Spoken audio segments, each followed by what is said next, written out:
ہمیں گرمیوں میں دور سے دیکھنے پر سڑک پر پانی دکھائی دیتا ہے، حالانکہ حقیقت میں وہ پانی موجود نہیں ہوتا۔ ایسا کیوں ہوتا ہے؟ ویلکم ٹو دہلیز العلم۔ دہلیز العلم کے معزز ناظرین کو میرا سلام۔ ناظرین، آج کی اس ویڈیو میں ہم جانیں گے کہ ہمیں گرمیوں میں سڑک پر پانی کیوں دکھائی دیتا ہے۔ ویڈیو میں آگے بڑھنے سے پہلے آپ سے ایک چھوٹی سی گزارش ہے کہ اگر آپ چینل پر نیو ہیں تو برائے کرم چینل کو سبسکرائب کر دیجیے۔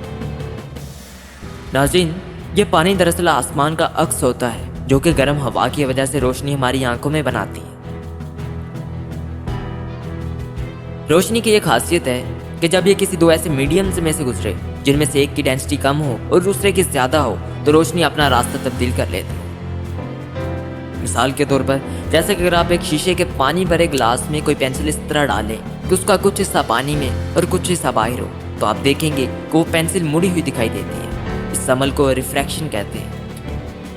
گرمیوں میں سڑک کافی گرم ہو چکی ہوتی ہے، بس سڑک کے اوپری حصے کی نزدیکی ہوا بھی کافی گرم ہو چکی ہوتی ہے، جس کی وجہ سے اس کی ڈینسٹی کم ہو جاتی ہے بہ نسبت اس ہوا کے تو اس گرم ہوا سے اوپر ہوتی ہے۔ تو جب روشنی آتی ہے تو جیسے ہی وہ اوپری ٹھنڈی اور زیادہ ڈینسٹی والی ہوا سے گزر کر گرم اور کم ڈینسٹی والی ہوا میں داخل ہوتی ہے تو اپنا راستہ تبدیل کر لیتی ہے، ملا کر سڑک سے ٹکراتے ہوئے تھرو ٹوٹل انٹرنل ریفریکشن ہماری آنکھوں میں آسمان کا عکس پیش کرتی ہے جو کہ ہمیں بے طور پانی نظر آتا ہے۔ اس سارے عمل کو جس میں ڈینسٹی کی بنا پہ روشنی ہمیشہ کے محض عکس دکھاتی ہے مائریج کہا جاتا ہے۔